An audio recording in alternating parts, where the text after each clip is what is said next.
Welcome everyone. So this is our 108th live stream geometry. We have me and two other people here with us right now. And today I am going to take problems from a bunch of different contests in 2022. So I'm going to start with a problem from the Vietnam team selection test. And then I will just do other random contests. So Baltic Way was one. Pan-African was one. Pan-African Girls Math Olympiad was one. European Mathematical Cup. So just a whole bunch of different contests. So if you want to join us in the future, feel free to email me at mgreenb801@gmail.com. We meet every Sunday at 8 a.m. U.S. Central Time. All right, so I am going to share my screen. Just a moment. You all see it? All right. Yeah. So here's that first problem from Vietnam. So we have a triangle with circumcircle O, and B, E, and CF are the altitudes. All right. So we have B, E, and CF, and H is the orthocenter. You guys are probably thinking if I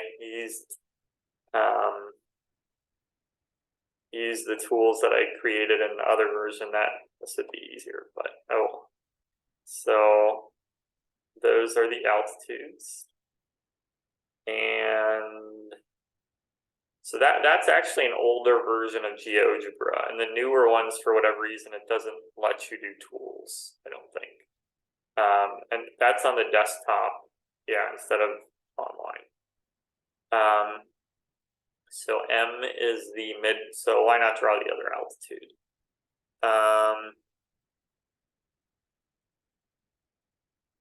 So this is, we call that D, and M is the midpoint of AH, so it's the center of the circle AFHE.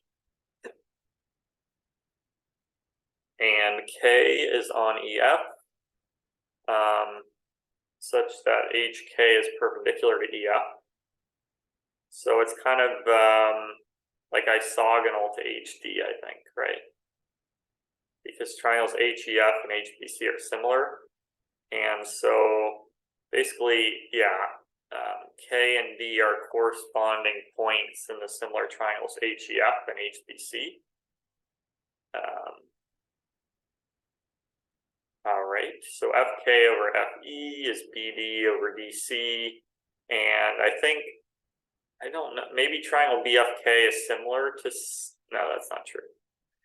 A line not going through A and parallel to BC intersects the minor arc AB and AC at P and Q. That's interesting. So it does not go through A. So we have P, and we draw the parallel. So I guess it's any line like that. And this is Q.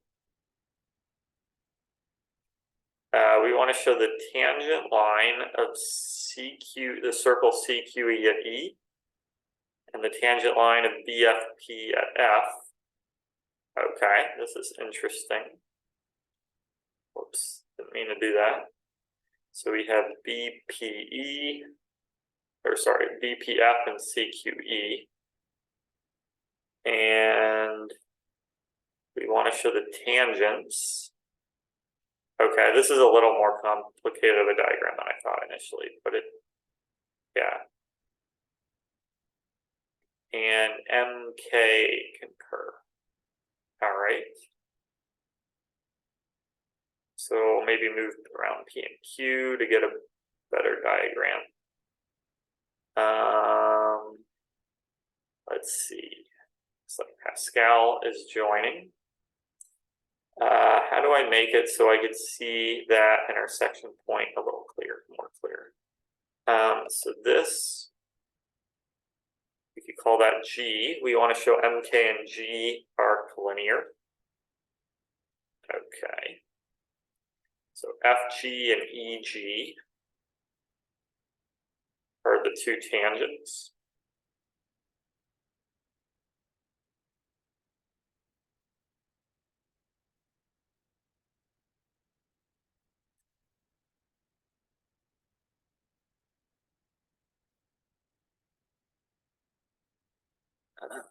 It's hard to make. Let's see if I make this. I want to make G farther away from the circle. Maybe Pascal lost his connection or something.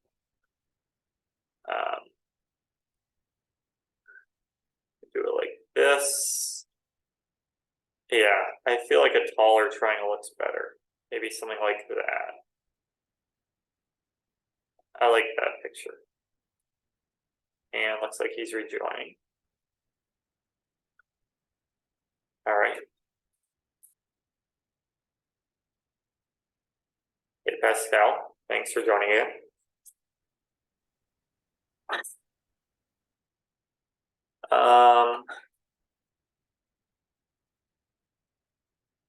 So yeah, is that a good way to do this? We let the two tangents intersect and we show MK and G are collinear.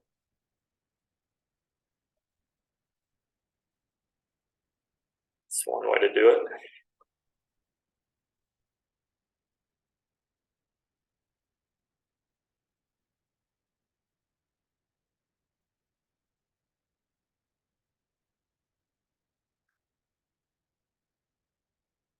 So FK over KE equals BD over DC, and also AFE is similar to ACB. So maybe we could like reflect, basically, like if we draw the midpoint of BC, and then we reflect D over that.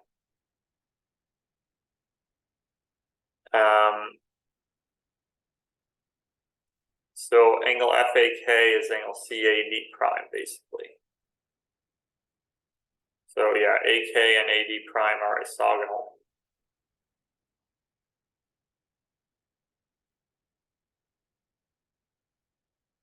And maybe, since we have like a parallel to BC, maybe it's worth doing this. So we could draw this parallel. And then maybe we could call this A prime. Then AD, D prime, A prime is like a rectangle. And like we have AFE is similar to BA prime C.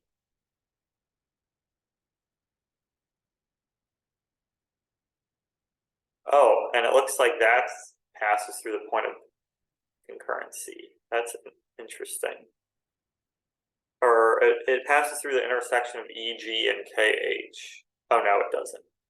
That was an illusion. Okay. So I could probably delete this. But what I was trying to think is that, so a spiral similarity should take AFE to BA prime C. So let me think about that a little bit.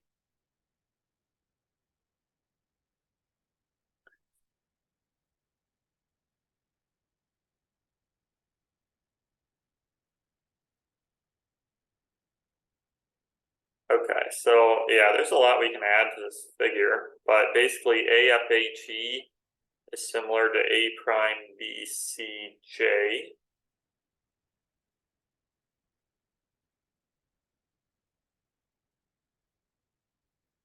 A prime BJC.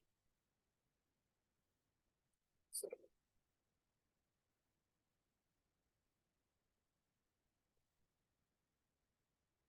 and if we want, we can draw this. So yeah, I know I'm just adding a lot of stuff, but so I think we have like a McKell point here, right? So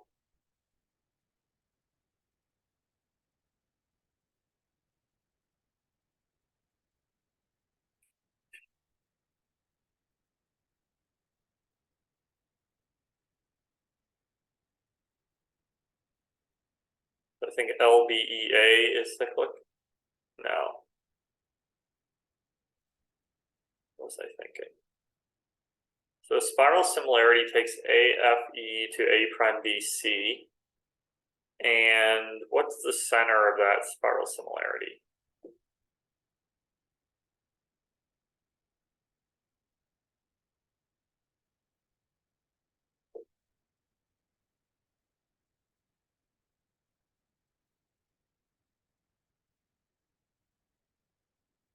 Obviously, this is cyclic.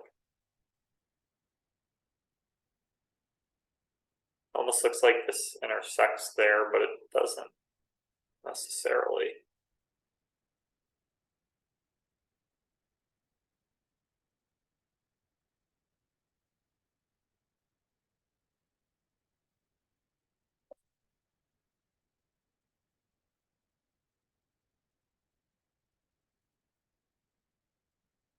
I wonder what the radical axis of these two circles is. That's another tool I could add, the radical axis.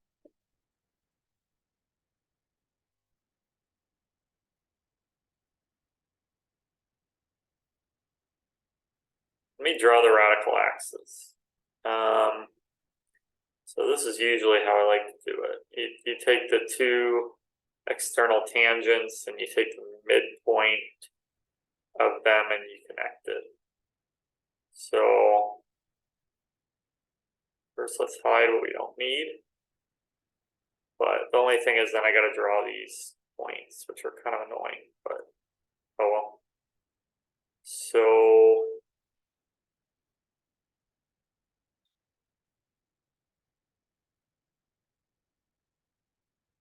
like if I take the midpoints of SN and RQ and connect them, then that will be the radical axis, and I'm going to hide everything else. Oh, okay, so A lies on the radical axis, it looks like. Is that obvious? Yeah, that's obvious. That's just the radical axis theorem. Okay. Because, yeah, AF times AB is AE times AC.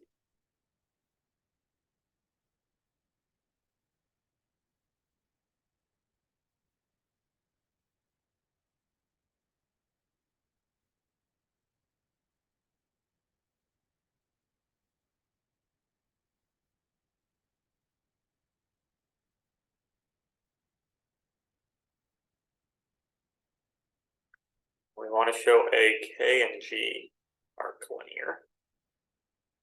Sorry, M, K, and G. We want to show are collinear. All right. Hey, Serdar, thanks for joining. So we're on the first problem. So this is from the Vietnam TST. And I added a lot of points that probably aren't necessarily needed, but yeah, we're just trying to figure out how to start. So that's the radical axis. I'm going to hide U and T.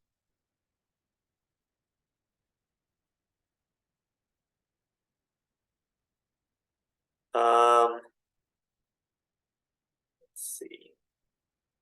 So A has equal power with respect to these three circles.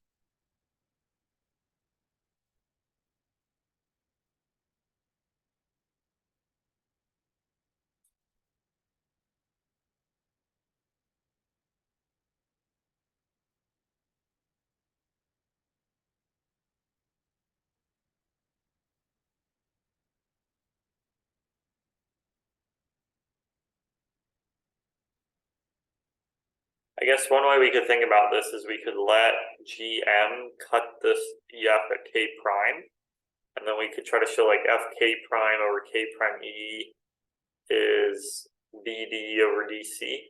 That's one way to do it.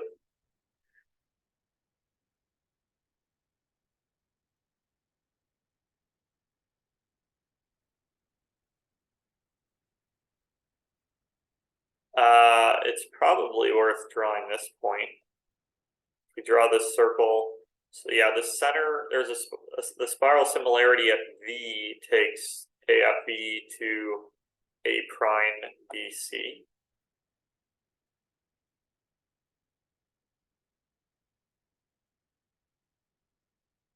And then I probably don't need point L, but yeah, I'm going to get rid of point L. Unless we can see a good use for it.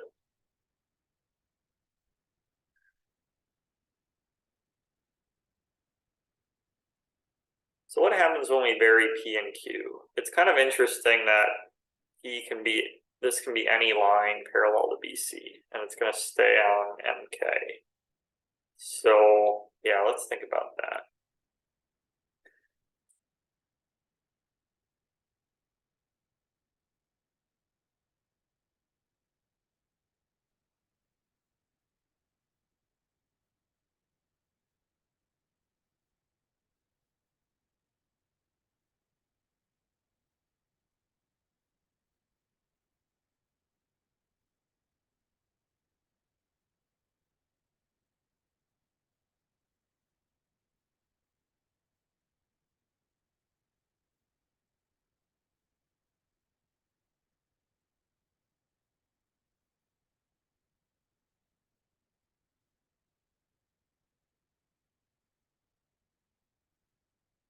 All right, hold on just 1 second.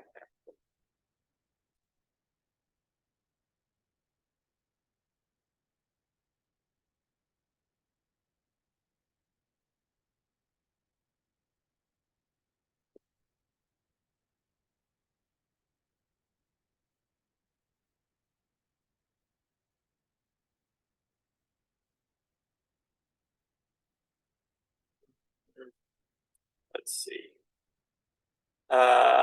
The day 2 problem is also good. Okay. So yeah, I can take a look at it after.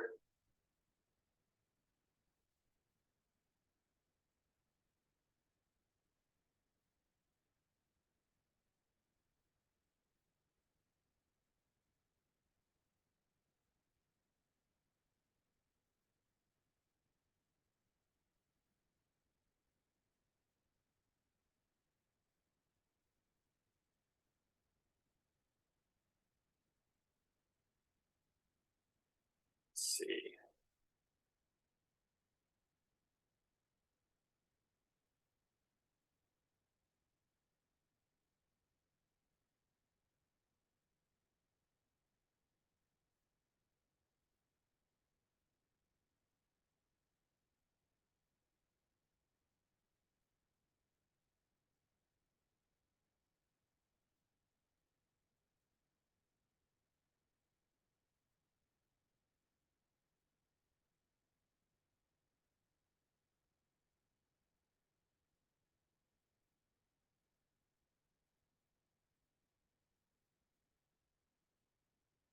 All right, sorry about that. Let's see. So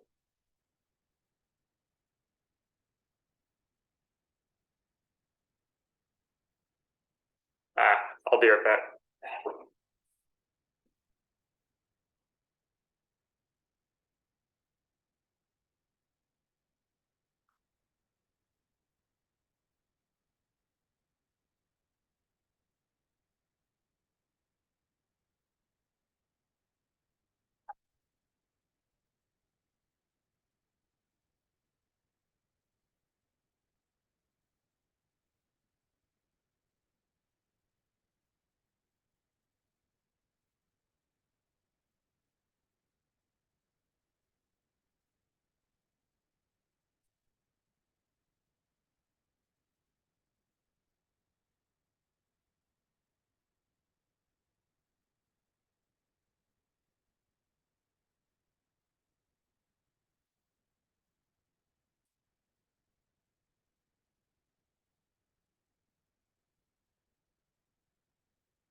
All right, I am back.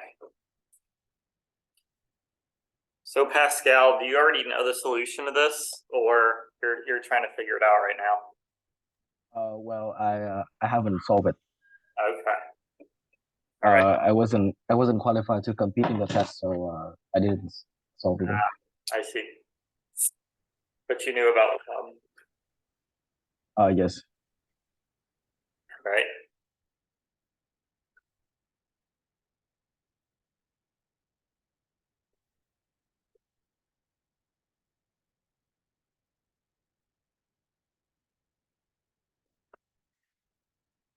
This is tricky.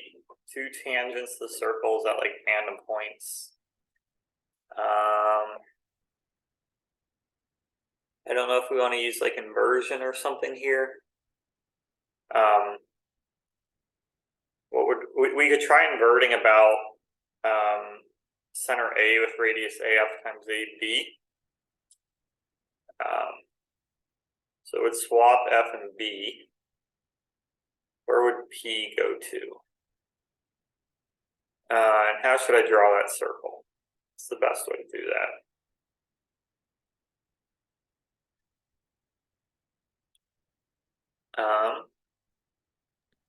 I mean, P would just go to a point on EF, right? P would go to a point on EF. Okay. Yeah, because B and C go to F and E, and then the circumcircle goes to EF. Okay, that makes sense. So, What inversion are we doing? inverting about radius square root of AF times AB with center A.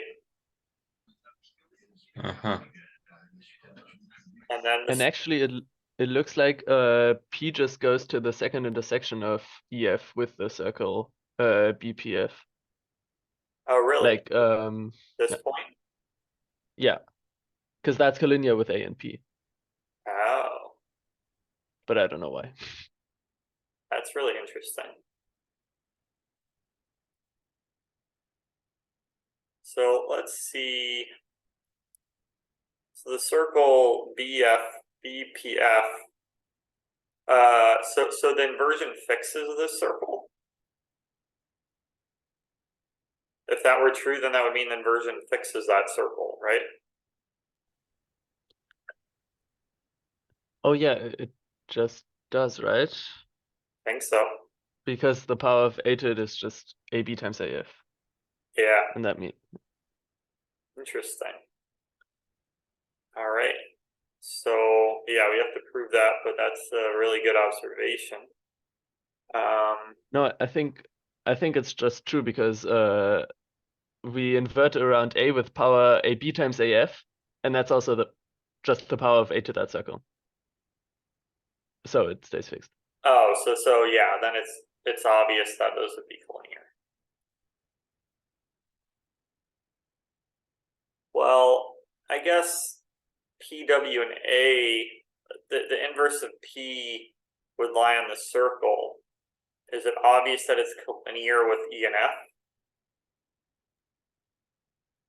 Yes, because P lies on ABC, Oh, and ABC becomes EF.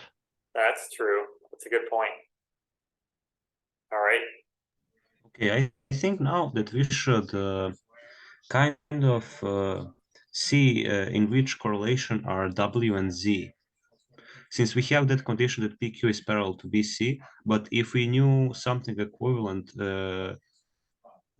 something that is equivalent to that, but for W and Z, we would get rid of P and Q. Yeah. And then it may be easier to do with some angles and stuff. Yeah.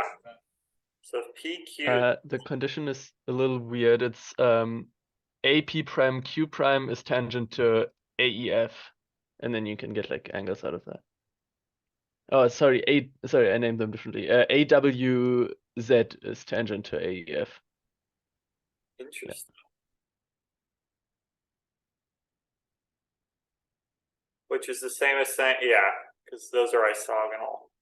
Well, we know that's true. Yeah, okay, yeah, it's equivalent to that.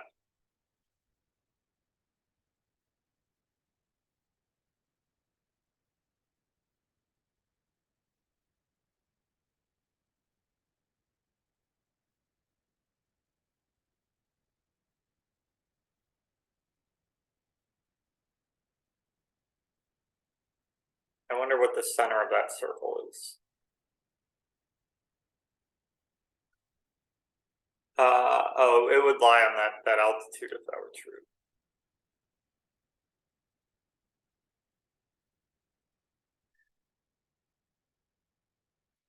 So we could try to see where where would G go to? So this tangent line at F, what does that invert to?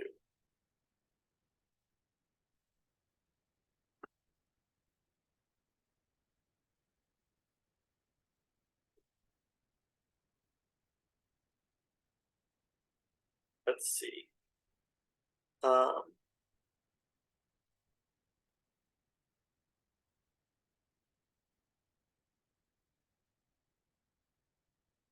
I could do it. Let me do it this way. So I'm gonna draw the circle of inversion just so I could do it in GeoGebra.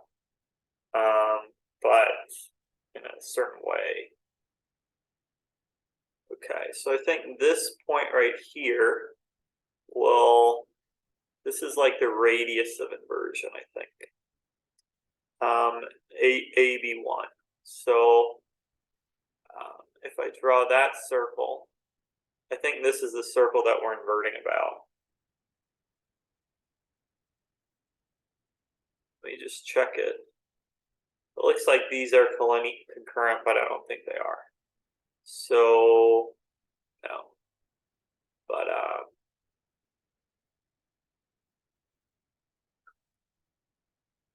okay, we'll just have to keep in mind these look concurrent, but they're not actually concurrent. So, Okay, I found one collinearity. okay. If you intersect BZ and CW, BZ and CW. Okay. yeah, and also intersect BW and CZ, so kind of make you just make you complete the quadrilateral. Okay. Then those two intersection points and D are collinear. Okay. Also, the other thing you just said that look collinear but aren't, they are actually collinear. Sorry, concurrent. The circle we're inverting around, yeah. Because AZW just gets turned into just gets turned into the line PQ when we're inverting. So the intersection point just lies on the circle we're inverting about, which is the one you drew. That's interesting. Okay, so they are actually concurrent. And Stefan mentioned this part right here. Actually, I think this is not important at all. This is just a consequence of harmonic bundles. Okay. And like it doesn't actually have any connection to the problem. Okay. It doesn't matter that it is W and Z. All right. So I'll delete that then, if it's not related.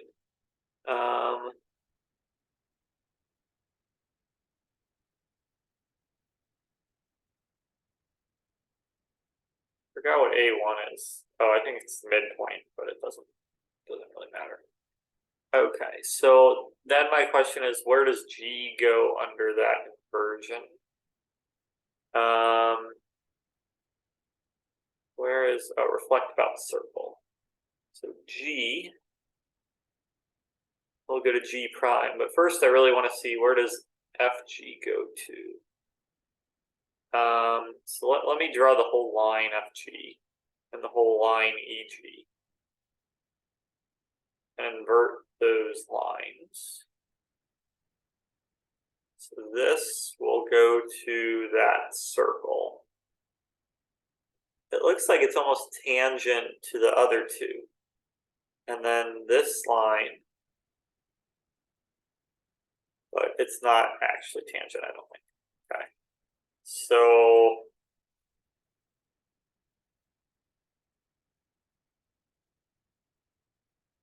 okay, so we have this circle through A, C, and G prime. And is there any other special points it goes through?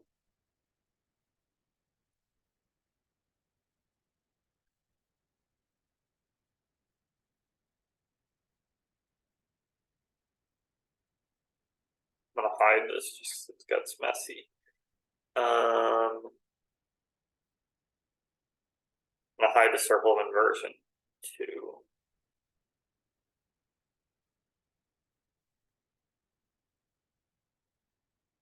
So this is what we get when we invert one of the tangent lines. Because E goes to C. And obviously A, G, and G prime are collinear. But I don't know if I'm making this any easier really. Because I don't know if there's really anything special about this circle. Other than that it passes through A and C. Is there any other special point on this?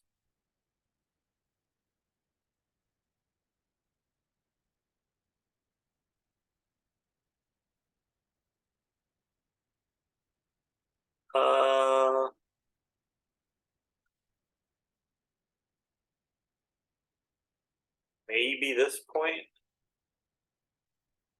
Let's just check. I don't think so. I don't think.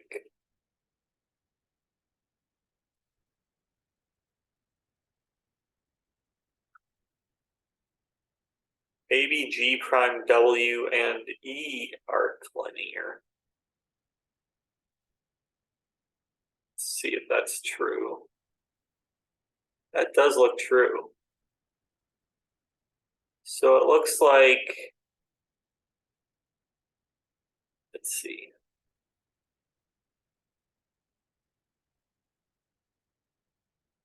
Maybe that's obvious. So we have this circle right here.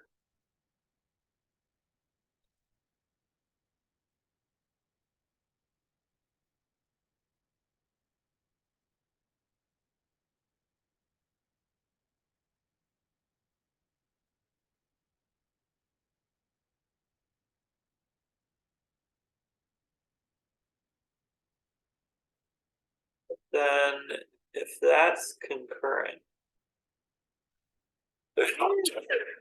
I would think there should be another concurrency, but I don't see it. So maybe they're not actually concurrent.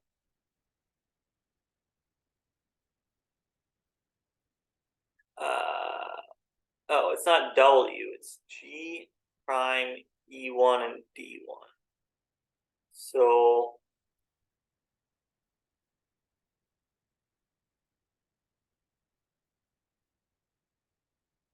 I don't even know if that's true. Then I would think I would see a concurrency there. So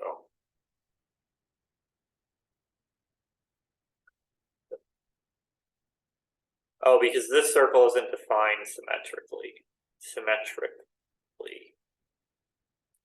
Yeah, this is just making it more complicated. I'm going to delete all those points.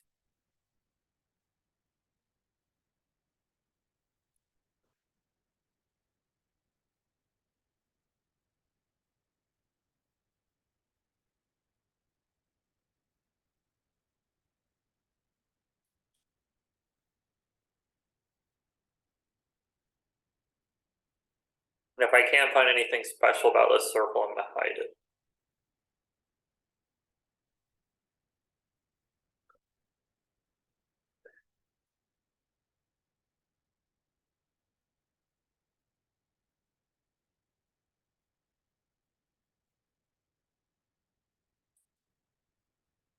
Unless G prime H bisects A prime, but I don't think so.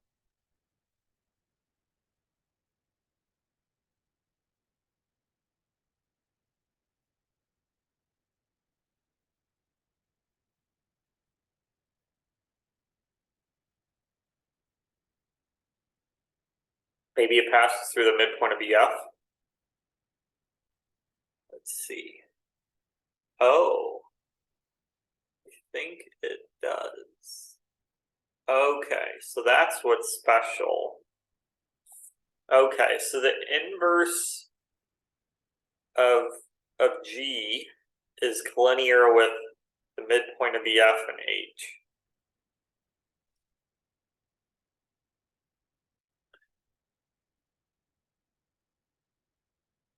And also,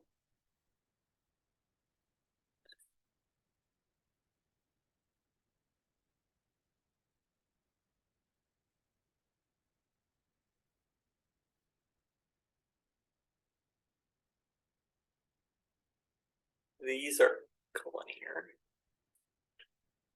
There's too many D's, but oh well.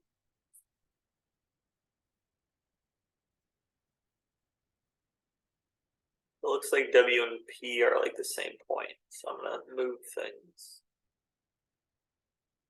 Okay, so that is good to know that G prime H and C1 are collinear. We haven't proven it, but it looks like it's true.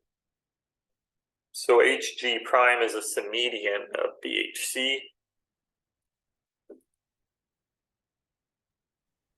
I think I have an almost complete solution, but Okay. not 100%.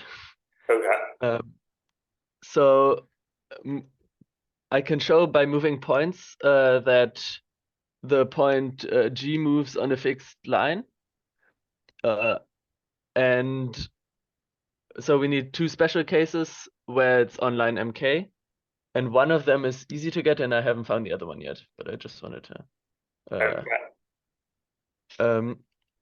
Okay, so if we draw, okay, first of all, if P prime, oh sorry, if W moves on EF with degree 1, then we can also then we can say Z also moves on EF with degree 1, because we can project a couple times. We can project at A onto the circumcircle of ABC, so we get P, and then we just like mirror the circumcircle around the perpendicular bisector of BC, so we get Q, and then we again project at A to get Z.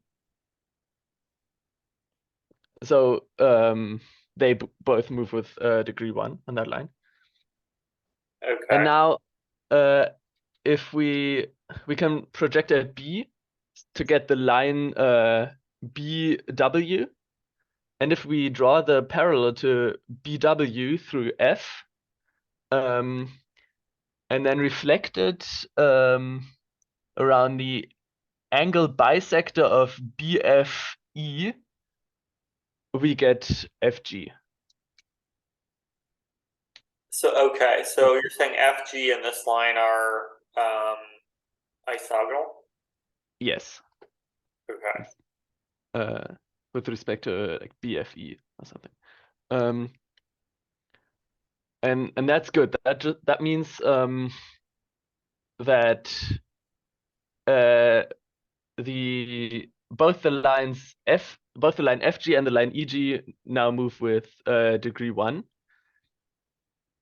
And furthermore, if we put P, if we move P to the point B, then they are the same line. So we can subtract 1. So the maximum possible degree for G is just 1. And then we can find like one special case where it is M pretty easily, and the other one I haven't found yet. Okay. Let me see before we get yeah, keep trying that. So I think AB is the diameter of this circle because we know FG G prime B is cyclic. So yeah, so this circle through G, we want to show that this tangent line inverts to the circle with diameter AB. And we want to show this tangent line inverts to the circle. Oh, actually, now I'm not sure it's true.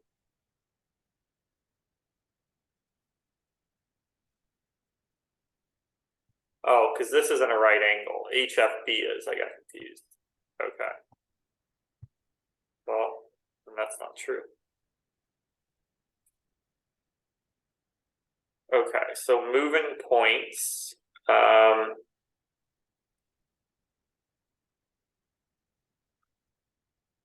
Yeah, sorry, I don't know a huge amount about moving points, but did what Johannes said make sense to like the rest of you?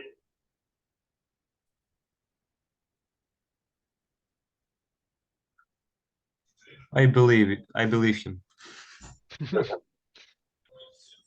So I mean, I actually understood about the part where Z, like what if degree one? W, yeah, something like that. That kind of makes sense, but yeah, not after that.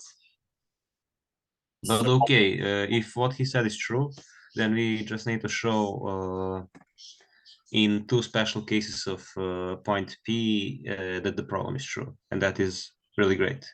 yeah. So let's see, what are some good choices of P?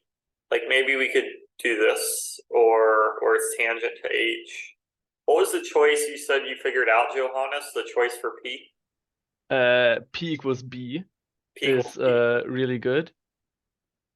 Is the first one where it's really good. They're just the same line there. Yeah. And we need that to show that G is linear. And then if we say P equals C, which I mean that wasn't like allowed in the problem, but that doesn't matter because we're just talking about like P can be anywhere now. Yeah. We don't really care. So if we move P to C, then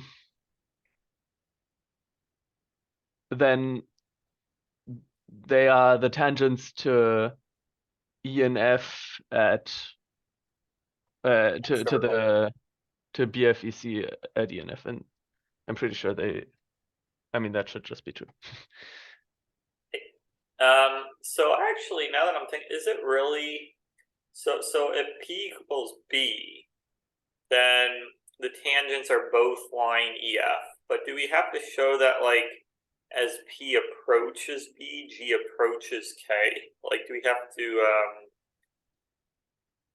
you kind of see what I'm saying? Because there's because you mean the circle PBF isn't well defined when P equals B, or I guess what I guess is that the point? I guess if P equals B, then those are the same lines. So like the intersection of two lines that are the same line isn't well. Yeah, exactly. There's a lemma that says if you intersect two lines that let's say degrees D1 and D2, and they coincide for let's say like in K cases. In this case, we have one case where they coincide. Then the maximum possible degree of the intersection is like less than D1 plus D2. Like normally, if we intersect two lines that both have degree 1, the intersection would have degree at most 2. But in this case, we have this one special case where they are the same line. And so that means that their intersection has degree at most 1. Okay, so that would mean that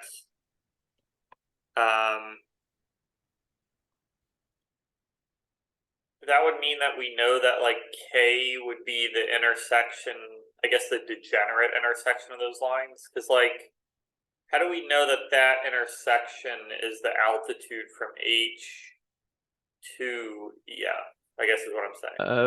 We don't know that yet, or at least I don't know that. I just used that case to show that G moves on some line, and now we still need to show that that line also goes through K. Okay. Maybe that would work using something like your argument where if P approaches B, then G approaches K, but I don't see how to do that right now. Okay, but if we showed it for a point other than B and C, so for some third point, then would that prove that? Is that kind of what you were saying? If we showed it for a third point, then that would prove that G has to get closer to K? Then that would prove that G is always on MK. Yes. Okay. If we have another special case that is where P is neither B nor C. All right.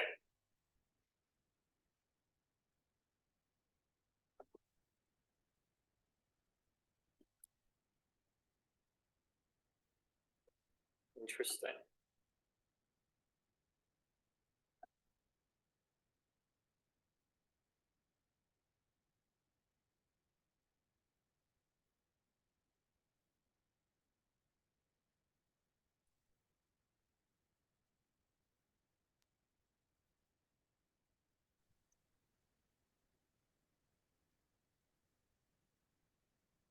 All right.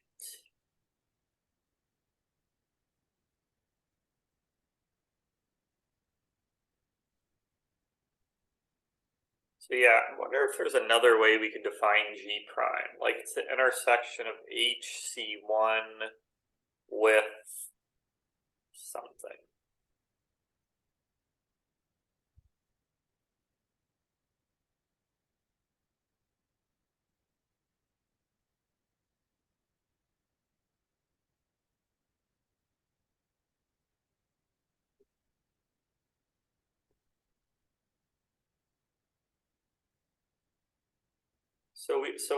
So H goes to D under the inversion. And then where does C1 go?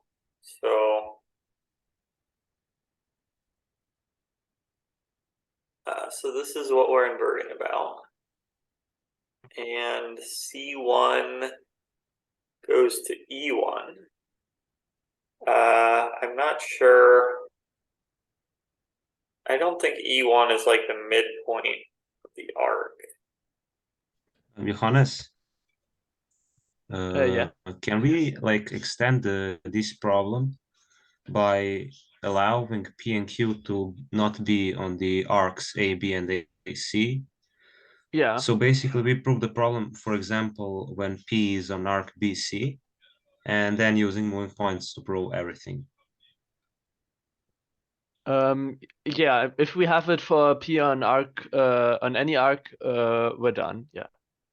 Okay. Because that's I kind of like suggest... infinitely many special cases. Yeah, okay. So I suggest we try to find like for which P those tangents are parallel to MK. That would be like one case. And another case, I think, which is good, is if W is equal to Z. So basically, if P is equal to Q and it is equal to the midpoint of arc BC.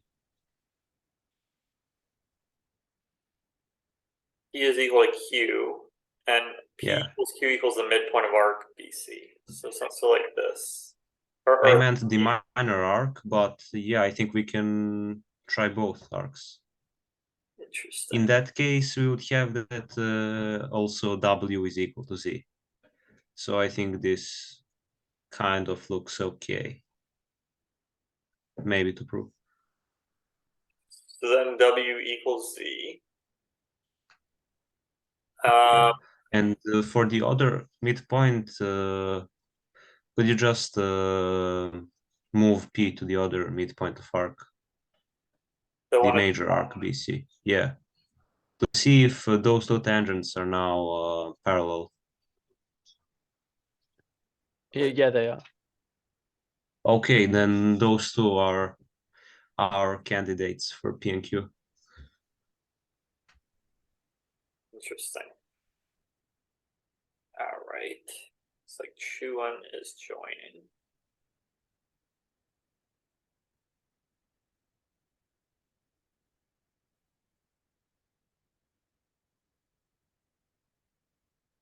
So G prime, sorry, I'm getting a little sidetracked, but G prime H C1 inverts to G D E1. Oh wait, sorry, did you mean the tangent? Did the tangents were parallel? Yeah. I'm sorry, I meant no, I'm not sure if they're parallel. I meant then sorry, W and Z are like the infinite points on F and E, but I don't know if any tangents are parallel then. Oh, yeah, it makes sense that W and Z are the infinity. But yeah, let's try one of those two first. let me delete a bunch of stuff. So, okay, so you have those two special cases. Let me hide the radical axis. I don't think I need that. Hide this. Okay. So yeah, I'm gonna hide this too.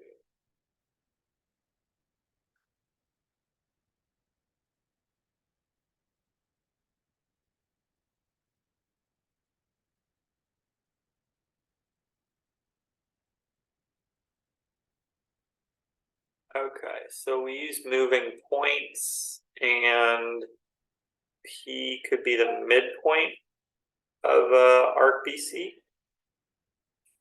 In which case, those two tangents, it's probably not hard to show that they lie in MK. And then we could let P be this. What are the tangents in this case? If P equals Q. It's the tangents at E and F. It's right that point right there, and we want to show that plays on MK. Yes.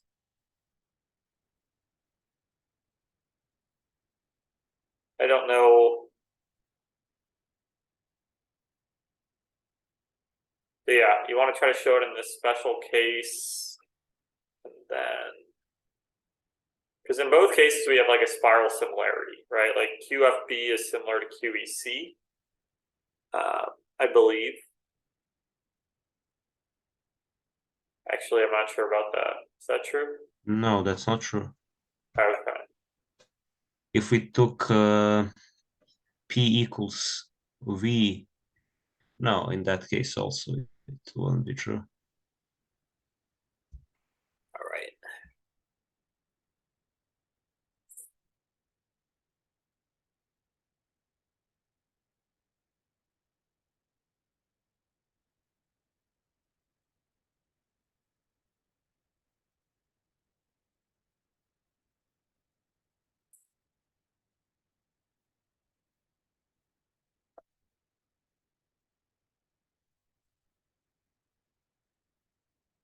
I'd almost like to use the power ratio lemma, but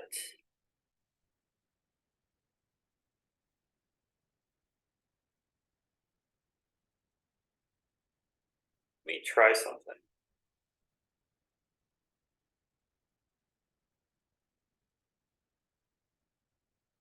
Yeah, I don't think there's anything too special about that circle.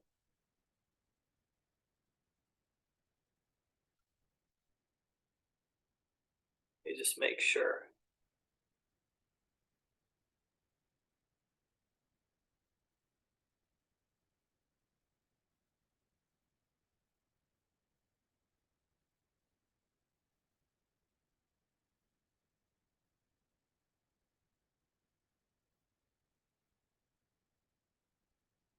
Wait, are VG and V1 linear? No. But VH and yeah, VH and V1 are collinear, but not VG and V1.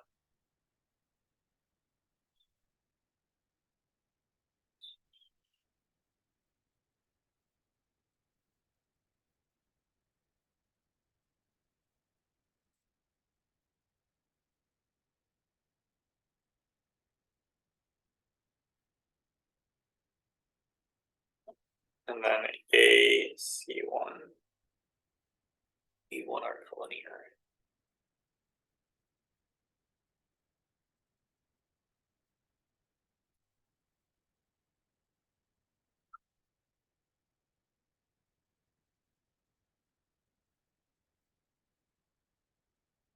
Yeah, if you want, I could make the diagram so that P is the midpoint. So yeah, just let me know if you want me to change it that way.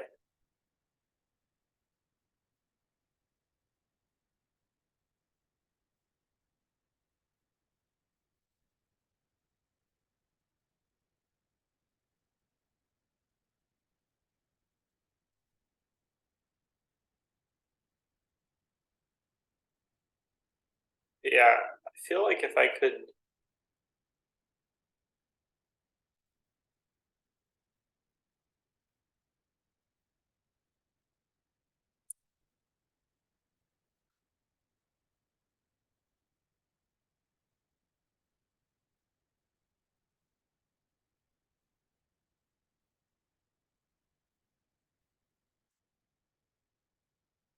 So do you want me to just make P the midpoint of this arc, and then we just have to show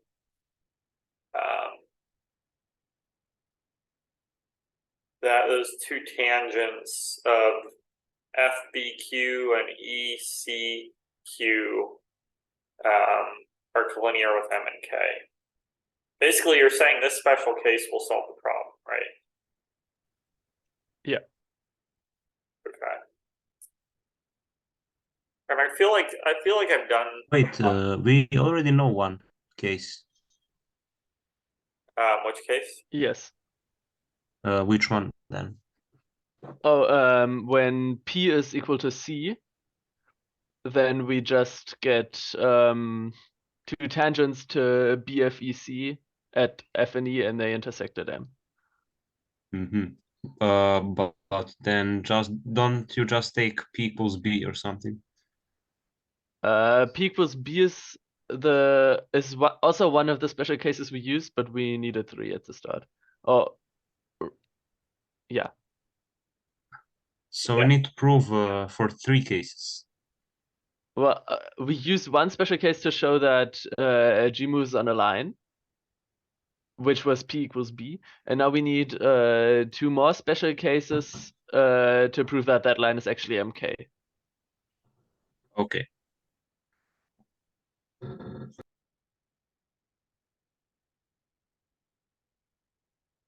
So yeah, so we have BFQ and CEP, and we draw the two tangents, and they intersect at G, and we want to show MG and K are collinear.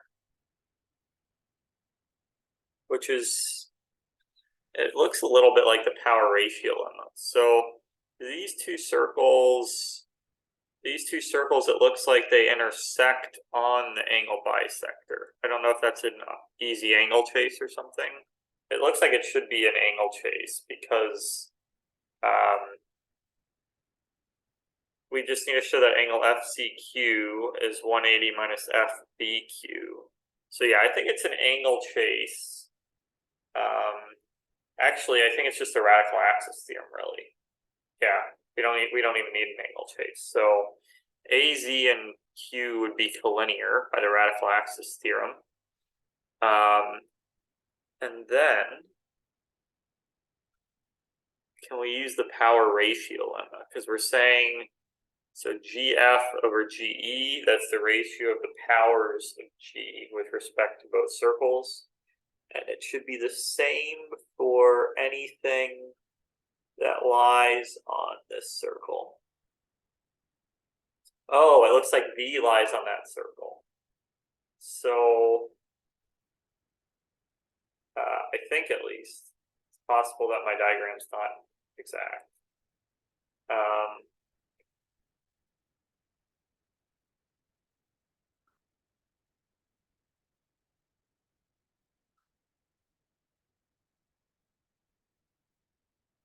So we might be able to define G as the intersection of MK with this circle through V, Z, and Q. But it doesn't pass through V. Oh, it doesn't. However, we do have by an angle chase that GFQE is cyclic. GFQE is cyclic. Okay. Do you know that it doesn't pass through V, or it just doesn't look like it in this diagram? Like, do you have an exact diagram where you saw it doesn't pass through V? I have an exact diagram, and yeah. Okay. So this is not cyclic, right? Okay.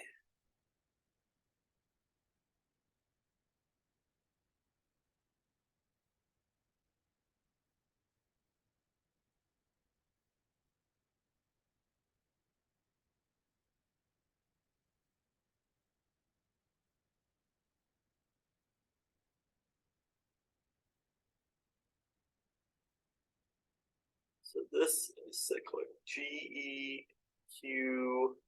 GEFQ.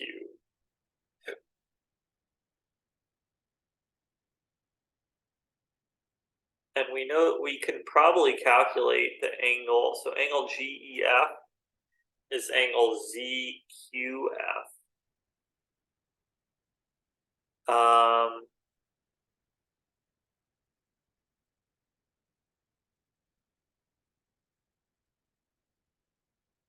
Angle GFE is angle F. Okay, so yeah, we can calculate that this is cyclic. And then from there we have to show MG and K are linear. How about we try Trig Ceva?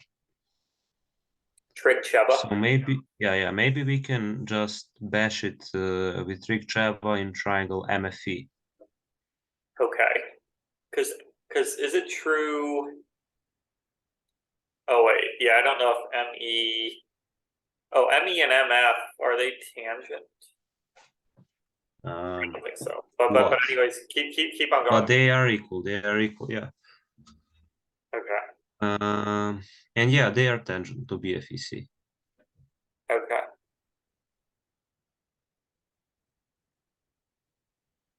So I was thinking we calculate sine of FMK or sine KME.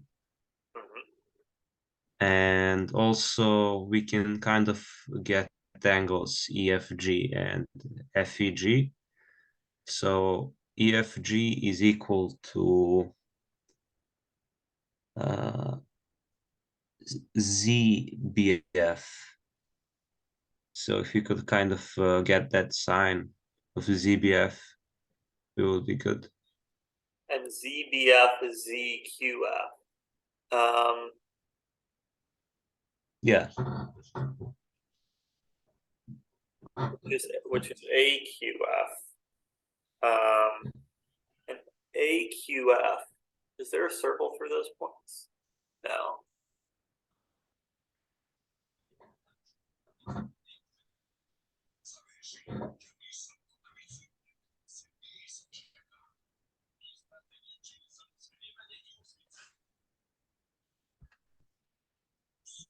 Yeah, I see what you're saying.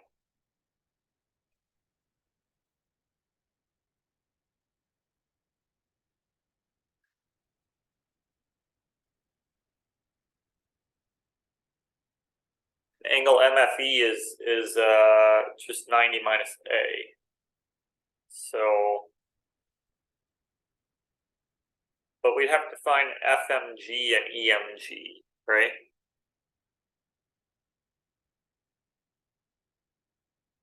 Or MK and no, EMK. we just need FMK and EMK. FMK and EMK, you're right.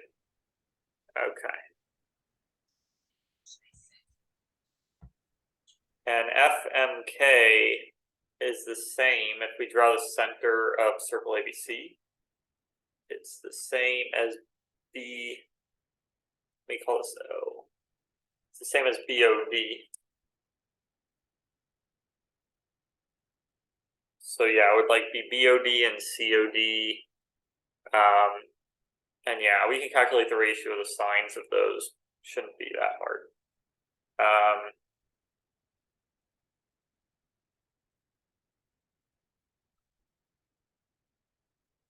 In fact, I think it might just be like BD or DC or something. So sine BOD over sine COD. So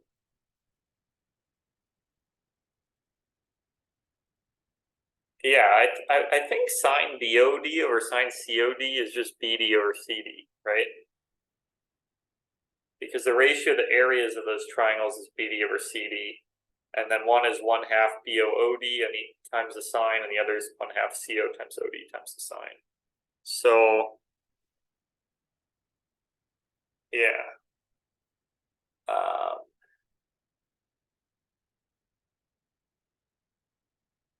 And yeah, like you said, GFE, that equals FQA.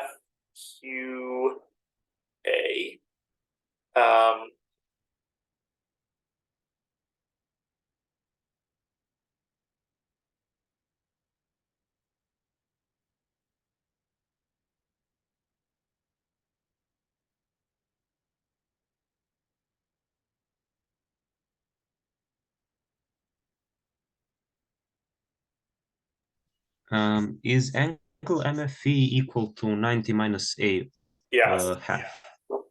Okay, then we can drop a perpendicular from P to AB, Okay. and then we would get both of those angles we need, EFG and MFG, I think. Okay.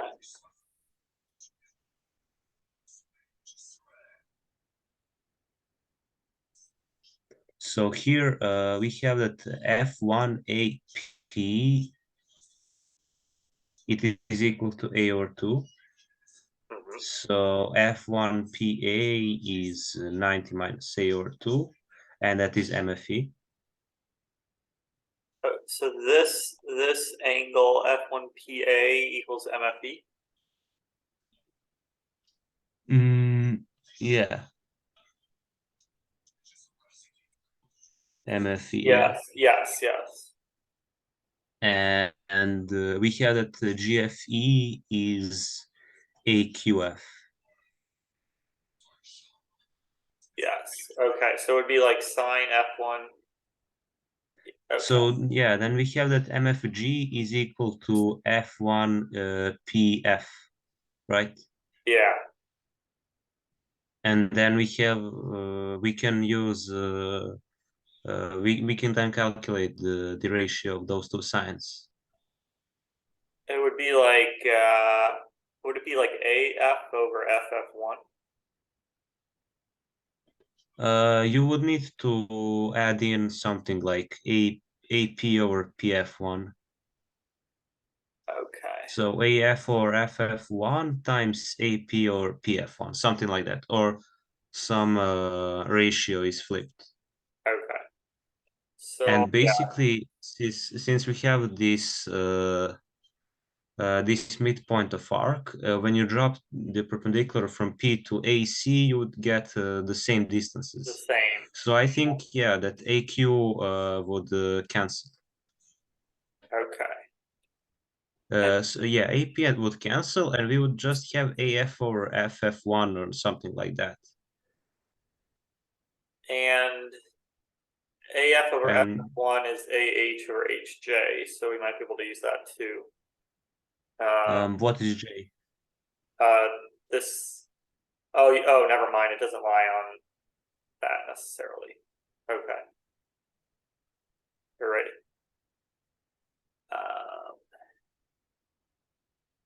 But yeah, this looks now, it looks good.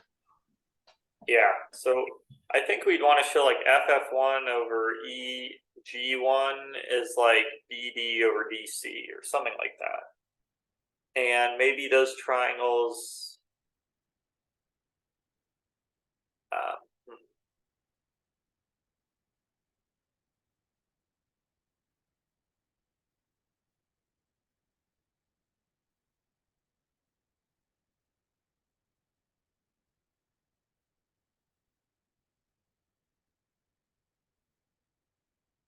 Yeah, I agree. It looks good.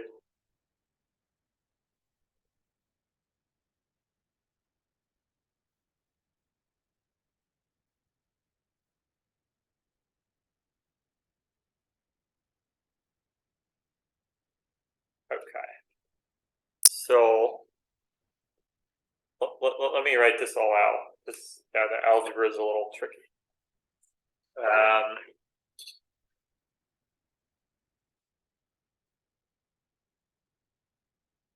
So we have FK over KE, and then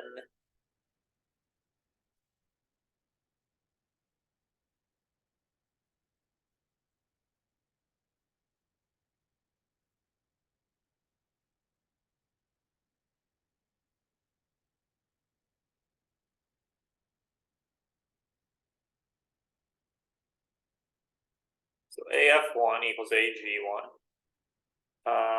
Yeah, so I think we want to show FF1 over EG1 is FK over KE, which is BD over DC.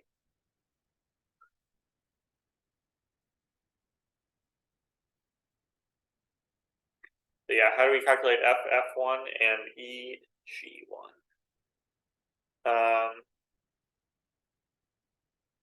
So we could draw this. So FF1 over AF1 is AH1 over AQ. So basically we want to show AI1 over AH1 is equal to that looks a little strange. Oh no, we want to show, is it like I1Q over H1Q?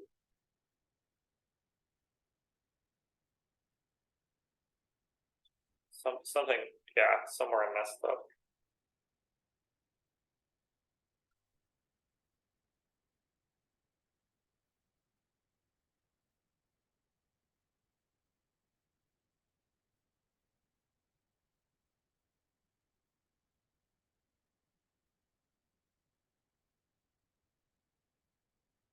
Oh, I think I see what we did wrong. I think we want to show like we need the ratio like AF over FF1 and AE over EG1. So we need AF and AE, I think, in the calculation.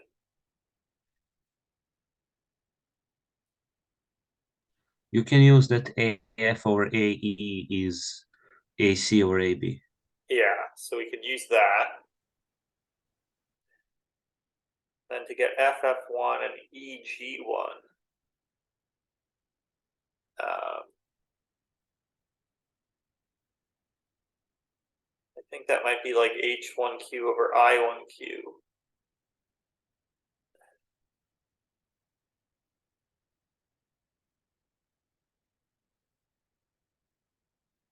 Maybe there's an easier way to do that.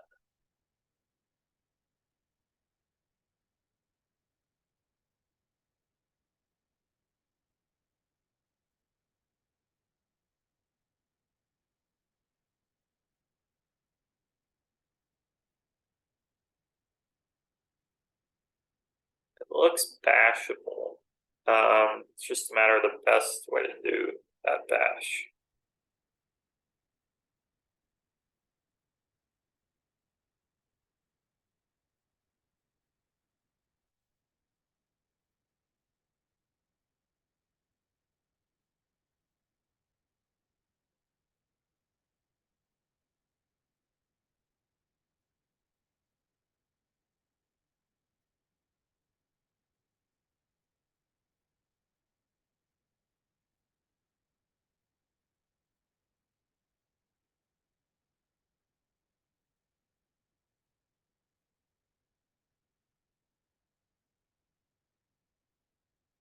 Okay, I think I might have it. Wait, we want FF1, I think, over AF.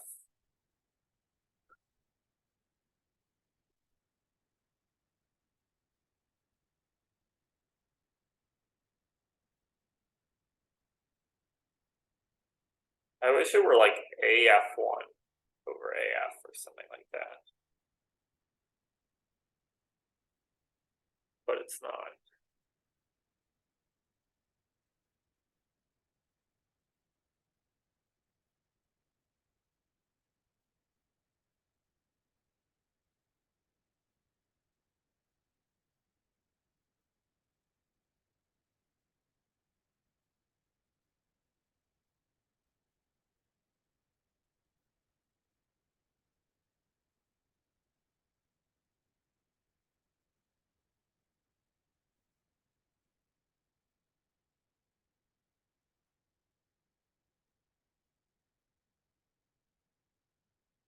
Maybe we could project I1, H1, and Q through H or something.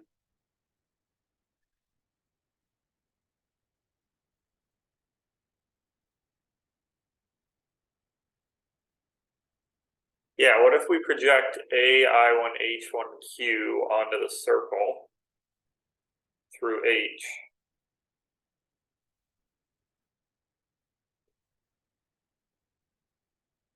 Kind of like that idea.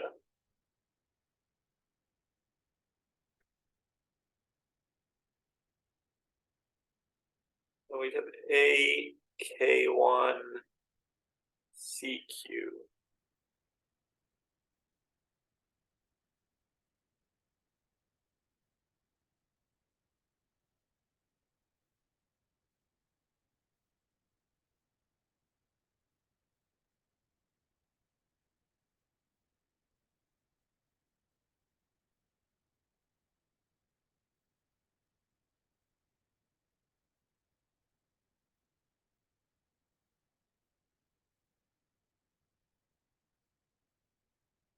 Let's see if we have this.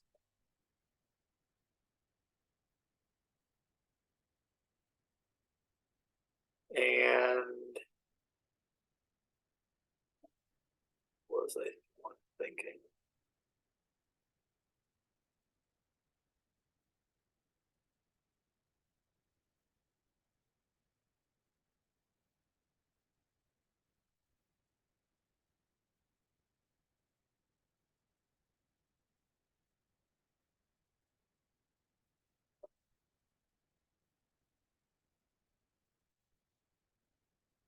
We're pretty close. Yeah, I just don't like FF1. That's just annoying.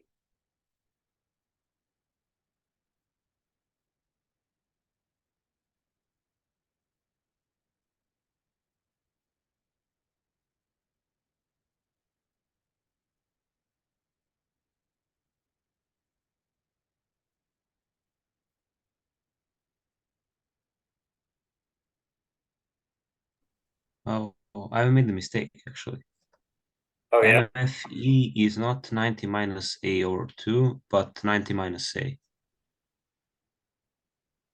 yeah. Sorry, it's 90 minus. Oh yeah. Oh man, I should have caught that.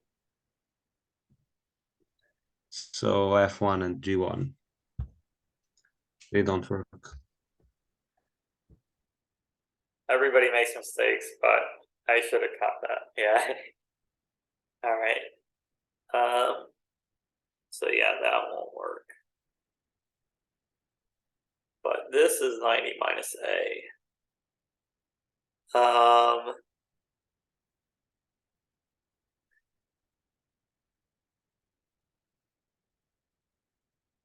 And FGE is FBZ, right? So actually it's like sine FBZ over sine FBE. And that doesn't look so bad. Or FBZ over ZBE.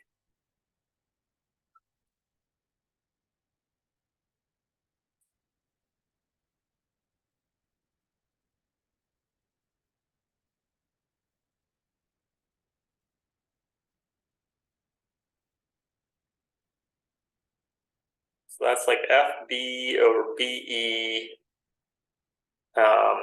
times like FZ over ZE or something like that. And we know this is an angle bisector. I think that should do it. I think it can be angle chased from there. So let me just write it out all on paper and then I'll start typing it up. But I think that solves it.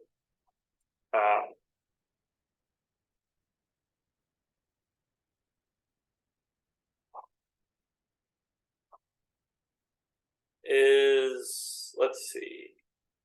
Oh, Johannes is still on. Okay. Sine ZBF.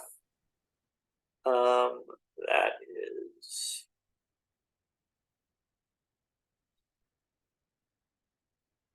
so we have EZ over ZF is the ratio of those areas, which is EB sine EBZ over B sine BZ. So that would be EZ over ZF times FB over BE. Okay. I think I've got this based on what you said. All right. So First, we'll prove it in the case where P equals Q is the midpoint of arc small arc BC.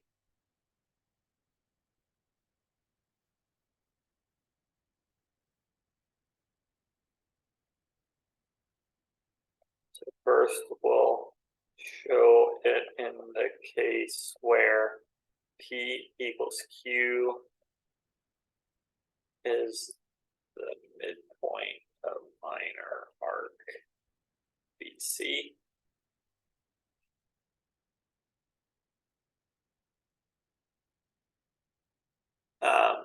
Label the points as shown.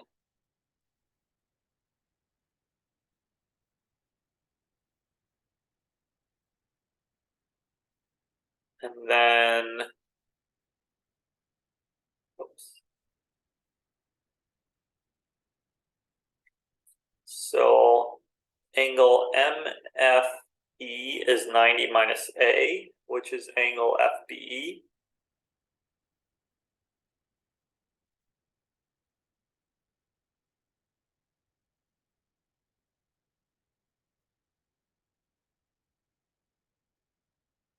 And angle GFE is angle FB. Wait, GFE is FBZ.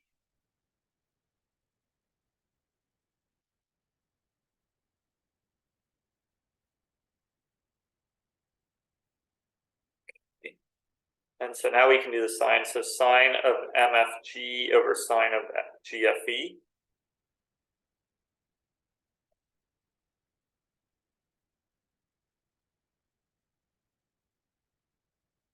Is equal to, that's going to be sine EBZ, sine EBZ over FBZ.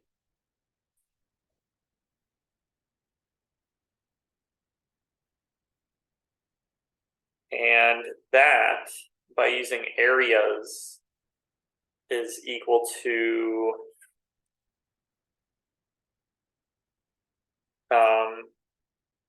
EZ over ZF times FB over BE.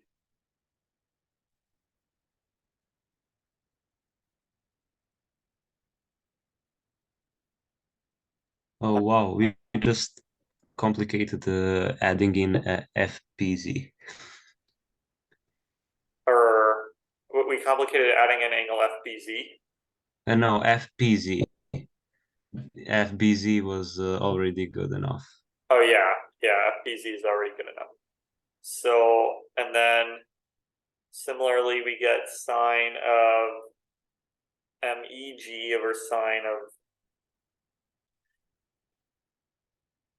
So I'll just say we get a similar expression for sine of MEG over sine GEF.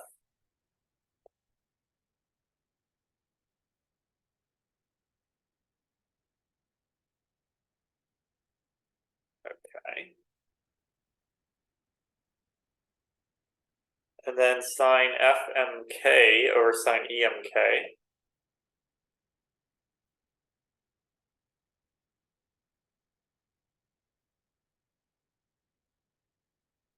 Is equal to, like it's like MF over ME times FK over KE, which, and then those cancels. So it's E, which is just MK over KE. All right.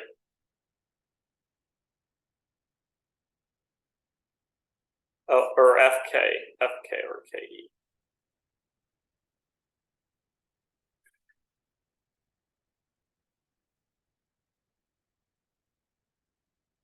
And then if we combine these, we'd have FK over KE and FB over BE and EC over CF. And if you can combine all those, FK over KE is BD over DC. So this equals BD over DC. And once we have that, we should be very close to being finished. Let me split this up 2 lines.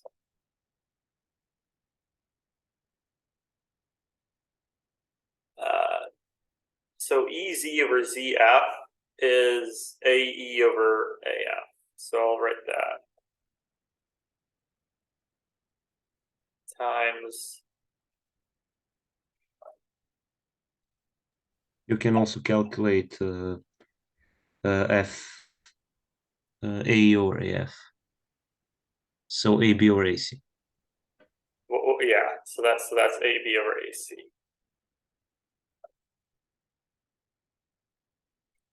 And then at this point, it should be easy enough for whoever's watching to figure this out.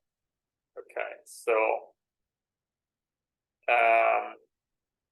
combining the above information and using Trig Ceva, MK passes. Okay.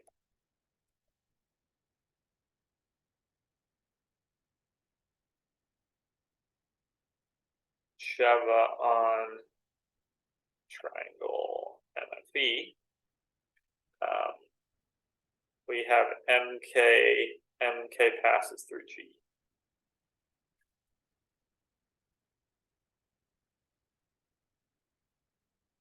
And now we can use the moving points because we showed it in this one case.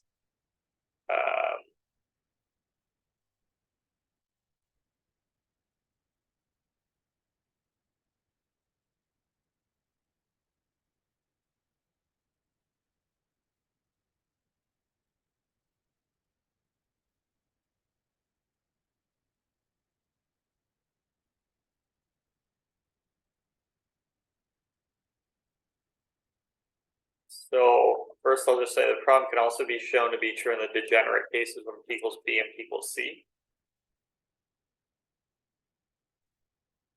Well, in one of them the problem is true, and then in another one, another one is just we use like at an earlier point in the moving points argument.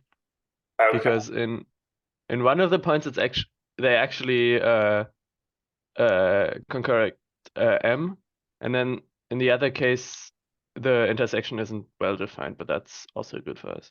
Okay, so P equals C is when they concur at M, right? Yeah, I think so. Yeah.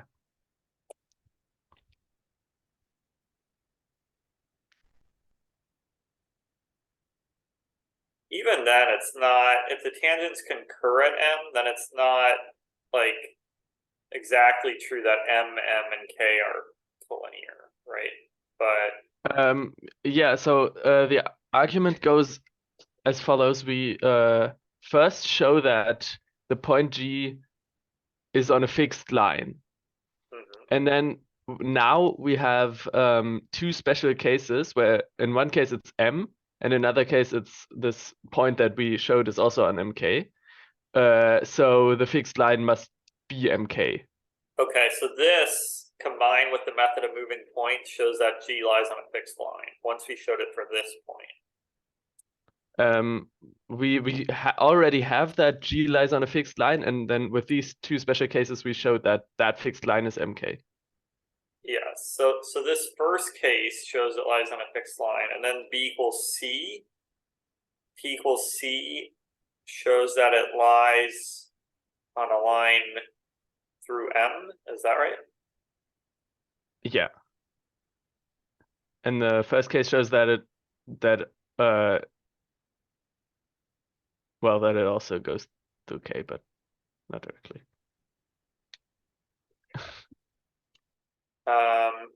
G lies on a line through M.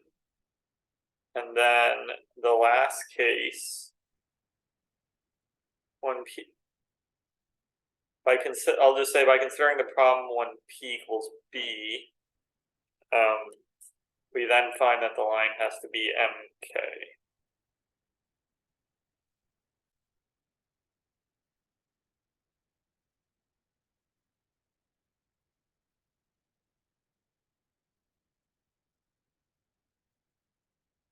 So it's kind of like this, is what you're saying. But then, kind of. kind of. This last special case is kind of higher up in the order.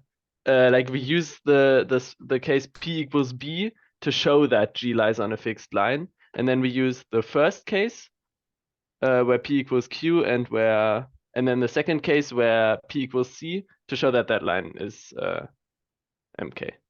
Okay, so first, so the order of it is kind of like this.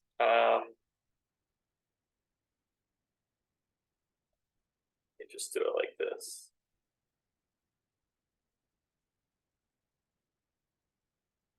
So first we start with P equals B. Yeah.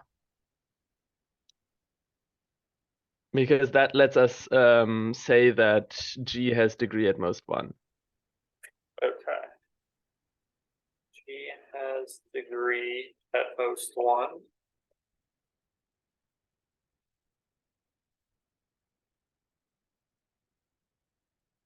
Which is the same as saying it moves on a fixed line. Okay. And then after that we use P equals C. Exactly.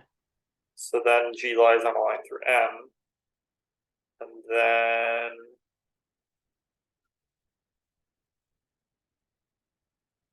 it's kind of like this.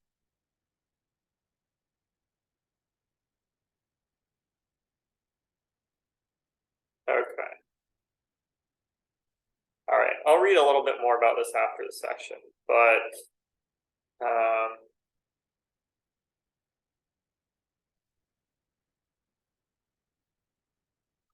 so we have this. Thus G lies on the line MK. So by the method of moving points, for any choice of P, G lies on K. Solves the. All right, I'm going to move on to the next problem just so we can do a few more. But thanks for the solution.